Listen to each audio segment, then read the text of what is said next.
Hi, I'm Dr. Madhuri Anandwar, a board certified dermatologist and cosmetologist practicing in Nagpur. आज जो मैं आपके साथ टॉपिक डिस्कस करने वाली हूँ वो है hair loss in females. Actually there are multiple reasons for hair fall. So इतने सारे इंफॉर्मेशन एक वीडियो में गैदर करना इज़ वेरी डिफ़िकल्ट. सो मैं जो इस वीडियो में डिस्कस करने वाली हूँ वो कॉमन हेयर फॉल के रीजंस क्या हैं वो डिस्कस करने वाली हूँ.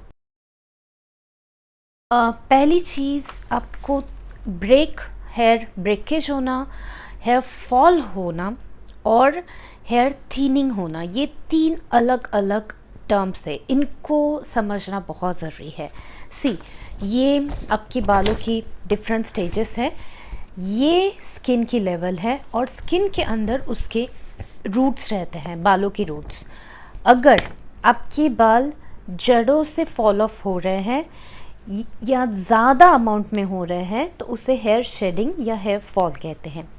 अगर आपकी बालों की क्वालिटी, अगर आपके बाल इतने थिक है और उसके आधे थिक वो थिन हो रहे हैं तो उसे हेयर थिनिंग कहते हैं. और ये जो स्किन के बाहर का पार्ट है और अगर ये यहाँ से बीच में से ही बाहर से टूट रहे हैं तो वो उसके लिए एक्सटर्नल फैक्टर ज़रूरी रहते हैं. सो इन अ वे शेडिंग, हेयर शेड होना मतलब हेयर फॉल ज़्यादा होना और हेयर थिनिंग होना मतलब हेयर की क्वालिटी पतली हो जाना, इसके लिए most of the time internal factors मतलब शरीर के अंदर के फैक्टर्स ज़रूरी रहते हैं.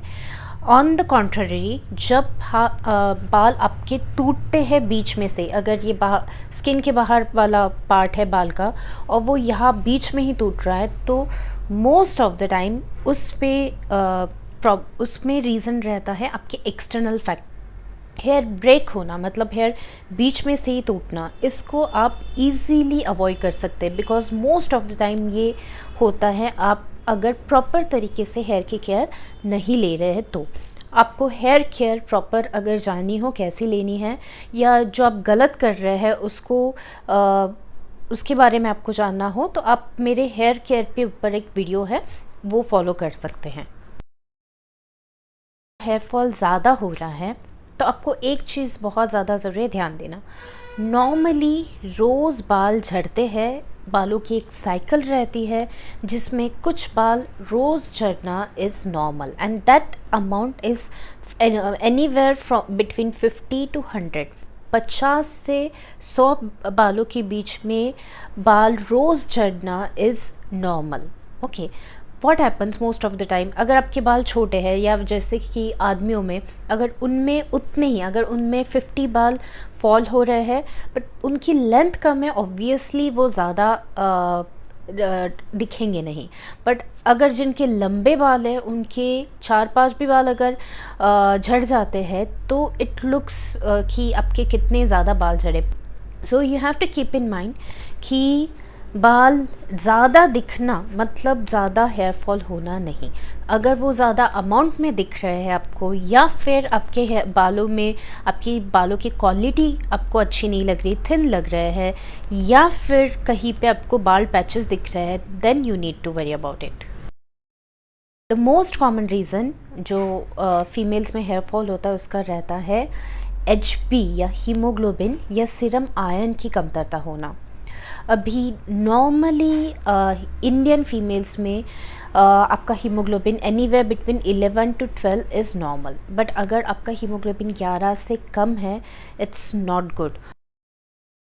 बालों को सारे माइक्रो न्यूट्रिएंट्स भी बहुत सारे ज़रूरी रहते हैं. सो अगर आपकी डाइट में balance amount of vitamins, micro nutrients and proteins ये नहीं है तो इन अ लॉन्ग रन बहुत इमीडिएटली नहीं शुरू होता. अगर आप जैसे डाइटिंग पे जा रहे हैं या क्रैश डाइटिंग कर रहे हैं या फिर आप प्रॉपर न्यूट्रिशन नहीं ले रहे हैं तो कुछ महीनों बाद, कुछ सालों बाद ऑब्वियसली आपके बाल ज़्यादा झड़ने शुरू हो जाएंगे.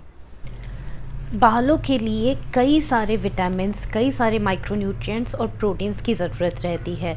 उनके बारे में मैं डिटेल में नहीं बताऊंगी पर जो मेजर न्यूट्रिएंट्स है वो है आपका सीरम आयरन, हीमोग्लोबिन अच्छा होना चाहिए, आपका B12, vitamin B12, calcium, vitamin D3 ये नॉर्मल होनी चाहिए, और आपकी डाइट में प्रॉपर अमाउंट ऑफ प्रोटीन होना चाहिए। थायराइड भी ये बहुत इम्पॉर्टेंट हार्मोन है आपके बालों की जड़ों को हेल्दी रखने के लिए। सो जब कभी भी अपने थायराइड एबनॉर्मेलिटी होती है, तब आपको हेयर फॉल शुरू होने के चांसेस रहते हैं। और सबसे ज़्यादा ये होता है जब आपको लंबे समय से थायराइड है, तो धीरे धीरे करके आपके बाल बहुत ज़्यादा डैमेज होते जाते हैं। सो बहुत ज़रूरी है आपको थायराइड है कि नहीं ये टेस्ट कराना। अगर आपको हेयर फॉल हो रहा है तो आपको थायराइड है कि नहीं ये टेस्ट कराना, और अगर थायराइड होगा तो उसकी प्रॉपर ट्रीटमेंट लेना।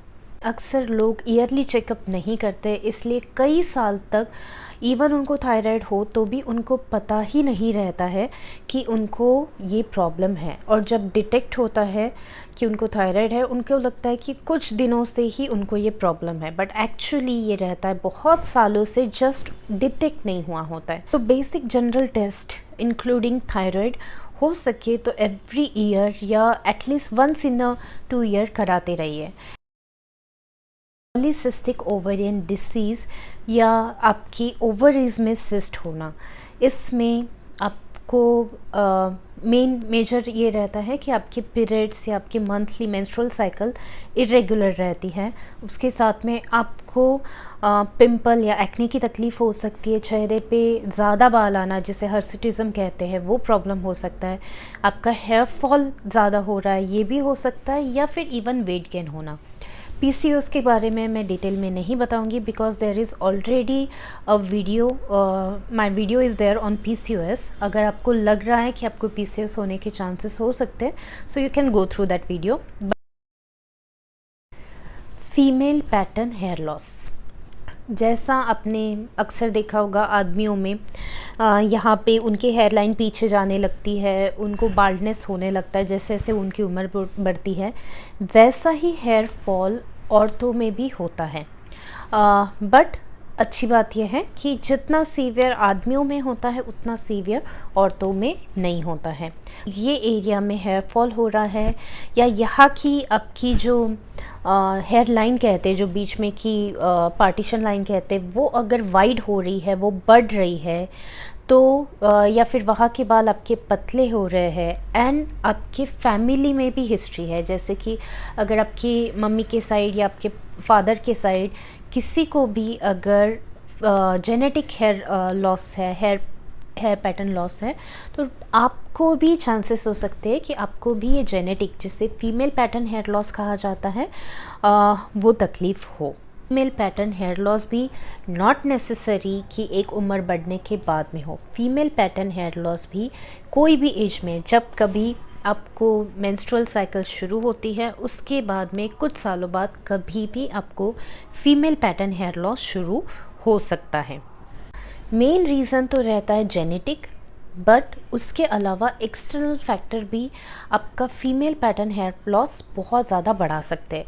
जैसे अगर आप बहुत ज़्यादा धूप में घूम रहे हैं, या आपको डैंड्रफ की ज़्यादा तकलीफ़ है, तो या फिर आप बहुत गंदे क्वालिटी के हेयर प्रोडक्ट्स यूज़ कर रहे हैं, या बालों पे कोई हेयर स्टाइलिंग जेल या कोई भी हेयर प्रोडक्ट यूज़ कर रहे हैं और उसे कई दिनों तक वॉश ऑफ नहीं कर, आप आपके बालों को कई घंटों तक अगर बहुत ज़्यादा खींच के, बहुत ज़्यादा पुल करके बांध के रख रहे हैं, तो धीरे धीरे आपकी सामने की हेयर लाइन जो है वो पीछे जाने लगती है। एंड अक्सर ये कॉमन होता है बच्चों में। अक्सर बहुत सारी उनकी मदर जो रहती है बहुत खींच तान के बाल बांधती है, जिसके कारण यहाँ के बाल जो है वो बहुत ज़्यादा खींचे ताने जाते हैं, और उसके कारण वो बीच में ब्रेक भी होते हैं।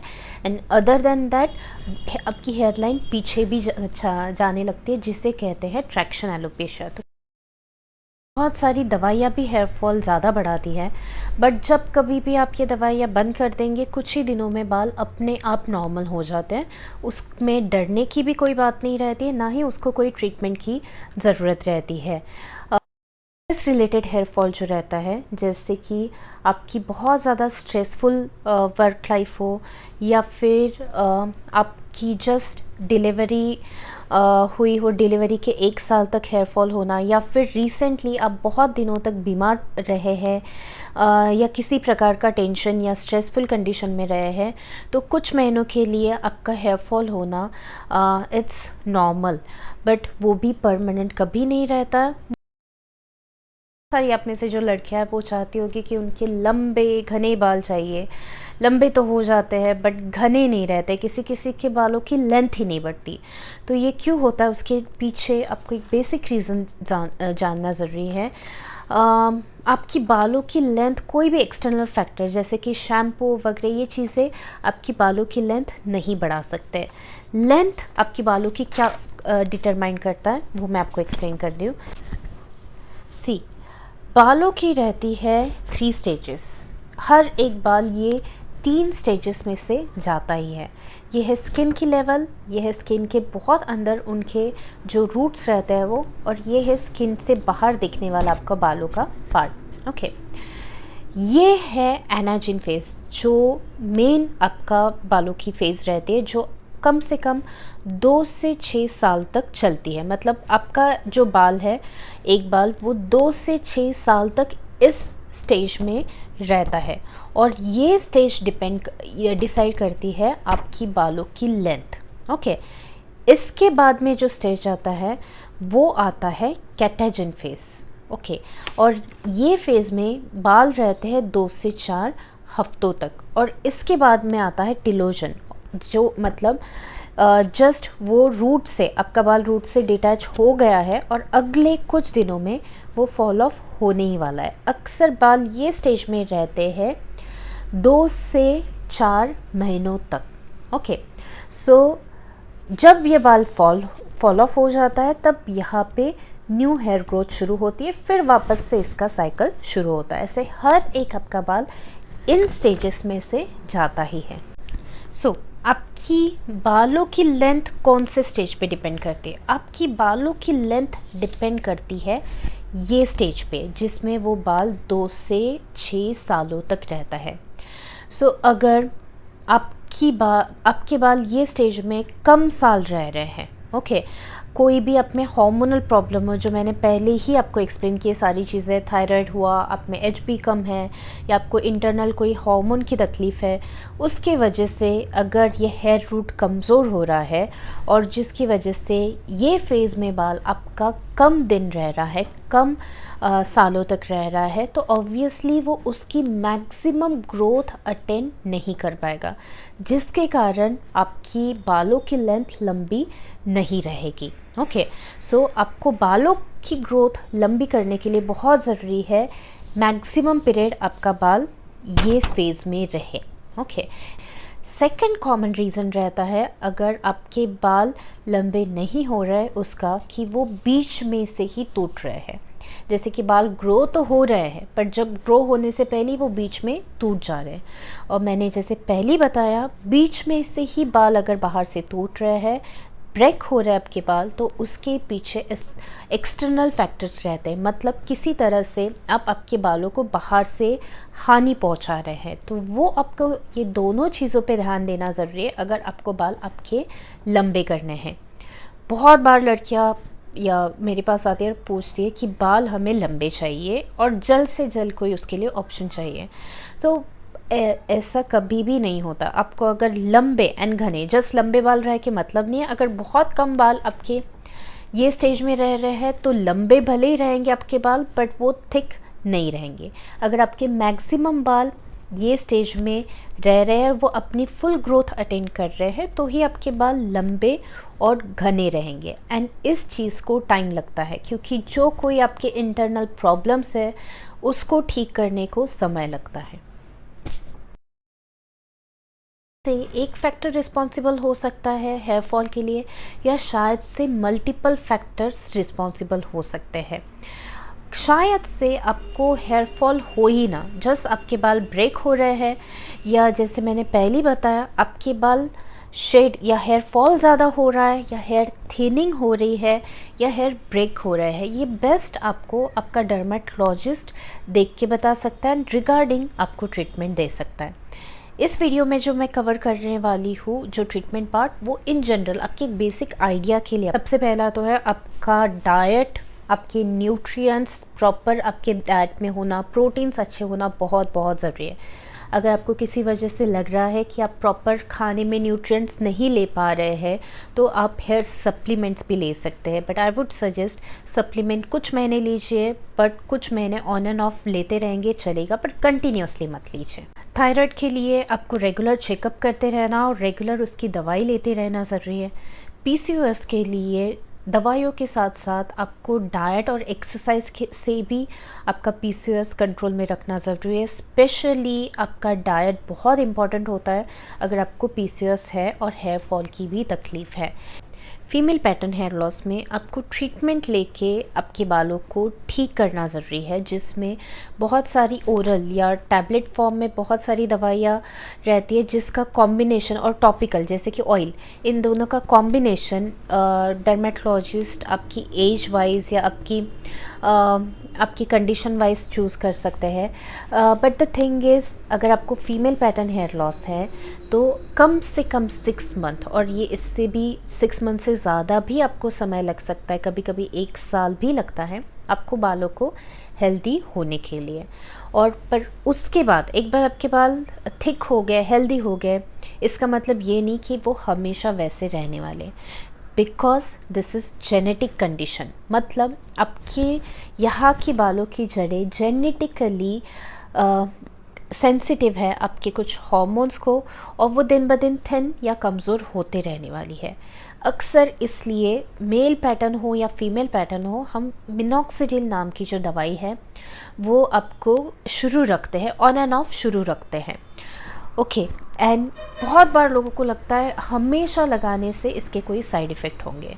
सो मिनॉक्सिडिल जो लोशन है topical, is totally safe. Okay आप ये कई साल लगाएंगे तो भी इसके साइड इफ़ेक्ट नहीं होने वाले। कुछ टेम्पररी साइड इफ़ेक्ट रहते हैं, जैसे कि किसी को ईचिंग ज़्यादा होती है, किसी को मिनॉक्सिडिल से कभी कभी हेडेक हो सकता है, but other than that there are no severe side effects with minoxidil. Okay हाँ, पर जब आप मिनॉक्सिडिल शुरू करेंगे किसी किसी में कुछ दिनों के लिए, पहले 1.5 महीने के लिए आपको लग सकता है कि आपके हेयर फॉल ज़्यादा हो रहा है, इसलिए मिनॉक्सिडिल बंद मत कीजिए। वो क्यों हो रहा है, लेट मी एक्सप्लेन। जैसे मैंने आपको पहले ही ये बालों की साइकिल बताई, मिनॉक्सिडिल क्या करता है कि आपके बालों को मैक्सिमम ये स्टेज में रखता है। ओके एनाजिन जो मेन इम्पॉर्टेंट स्टेज है। ओके जब आपका बाल मैक्सिमम ये स्टेज में रह रहा है, तो वो अगर थिन क्वालिटी होगी उसकी, तो वो धीरे धीरे थिक होने लगता है, मतलब अच्छा होने लगता है। और पर मिनॉक्सिडिल क्या करता है कि न्यू ग्रोथ भी स्टिमुलेट करता है। ओके सो यहाँ पे जो हेयर फॉलिकल है, यहाँ से न्यू बाल आने को भी मिनॉक्सिडिल स्टिमुलेट करता है। सो जो आपका ये 2-4 महीने जो ये बाल रहने वाला है, वो इवेंचुअली गिरने ही वाला है। ओके बट जो कि मिनॉक्सिडिल यहाँ से न्यू ग्रोथ शुरू कर रहा है, तो ये जो गिरने वाला है नेक्स्ट 2 to 4 मंथ्स में, ये आपका मिनॉक्सिडिल शुरू करने के बाद जल्दी गिर सकता है।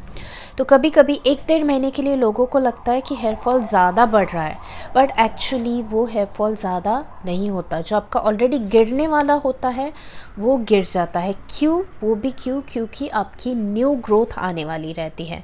सो 1.5 महीना हेयर फॉल ज़्यादा बढ़ रहा है, इसका मतलब आप बाल्ड हो रहे हैं या ट्रीटमेंट काम नहीं कर रही, ऐसा नहीं। उल्टा इट्स अ गुड साइन कि आपको न्यू ग्रोथ शुरू हो रही है। ओके अदर देन मेडिसिन्स, बहुत सारे ट्रीटमेंट ऑप्शन भी हेयर फॉल के लिए। अगर आप में सिर्फ आपकी सीवियरिटी ज़्यादा है हेयर फॉल की, या फिर सिर्फ दवाइयाँ या लोशंस आप में काम नहीं कर रहे हैं, तो आपको बहुत बार पीआरपी मतलब प्लेटलेट रिच प्लाज्मा थेरेपी या मीज़ोथेरेपी भी एडवाइस कर सकते हैं आपके डर्मेटोलॉजिस्ट, या फिर आपको लेज़र लाइट थेरेपी भी सजेस्ट कर सकते हैं।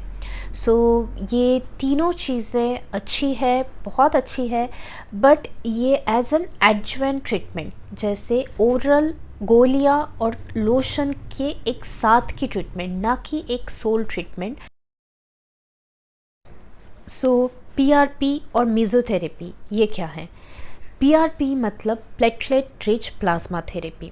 आपका मैं एक शॉर्ट में बताने वाली हूँ। आपका पीआरपी में आपका ब्लड लेते हैं और उसमें से प्लेटलेट रिच प्लाज्मा जो रहता है वो वाला पोर्शन अलग करते हैं। ये जो पोर्शन रहता है इसमें ग्रोथ फैक्टर्स रहते हैं। ओके, एंड ग्रोथ फैक्टर्स मतलब क्या? जो आपके शरीर में, आपके ऑलरेडी ब्लड में कुछ ग्रोथ फैक्टर्स रहते हैं जो हर सेल को ग्रो होने के लिए स्टिमुलेट करते हैं, वो वाला पार्ट हम अलग निकालते हैं एंड उसके आपकी बालों की जड़ों में इंजेक्ट करते हैं। ओके, सो मीज़ो स्टेम सेल थेरेपी में भी एग्जैक्टली सेम होता है, बट आपका ब्लड नहीं लिया जाता है। जो ड्रम्स कुछ रहते हैं स्टेम सेल्स वाले, वो आपकी बालों की जड़ों के पास में इंजेक्ट किए जाते हैं। तो ये काम क्या करता है? जैसे कि अगर आप कोई पौधों को या प्लांट्स को फर्टिलाइज़र्स दे रहे हैं तो वो बहुत अच्छे से ग्रो होने लगते हैं, उनकी क्वालिटी अच्छी हो जाती है, बहुत अच्छे से ग्रो होने लगते हैं। सेम वे मेसोथेरेपी या पीआरपी है। पीआरपी में आपका खुद का ब्लड में से वो ग्रोथ फैक्टर अलग किए जाते हैं और मेसोथेरेपी में ऑलरेडी जो मेड सिंथेटिकली मेड जो स्टेम सेल फैक्टर है वो इंजेक्ट किए जाते हैं। ये जनरली 1 महीने के गैप में प्रोसीजर की जाती हैं। केयर है वो लेना बहुत ज़रूरी है हेयर फॉल ना होने के लिए। जैसे कि अगर आपको डैंड्रफ हो तो आपने कोई अच्छा एंटी डैंड्रफ शैम्पू यूज़ करना ज़रूरी है। आप बहुत ज़्यादा धूप में जा रहे हैं तो आपको सर का बालों का आइदर कैप या अम्ब्रेला लेके सन प्रोटेक्शन करना भी ज़रूरी है। अदर देन दैट बहुत सारे केमिकल्स या हार्श केमिकल ट्रीटमेंट फ्रीक्वेंटली बालों पे या स्कैल्प के नियर योर स्कैल्प इस्तेमाल मत कीजिए। कोई भी हीट ट्रीटमेंट आपके बालों के स्कैल्प के पास में इस्तेमाल मत कीजिए। आपको ये मेरा वीडियो पसंद आया है तो इसे लाइक और शेयर करना मत भूलिए और मेरे चैनल को सब्सक्राइब कीजिए। Thank you. आपको स्किन और हेयर रिलेटेड और जानकारी चाहिए हो तो आप मुझे फेसबुक या इंस्टाग्राम पे भी फॉलो कर सकते हैं। लिंक नीचे डिस्क्रिप्शन बॉक्स में दी गई है।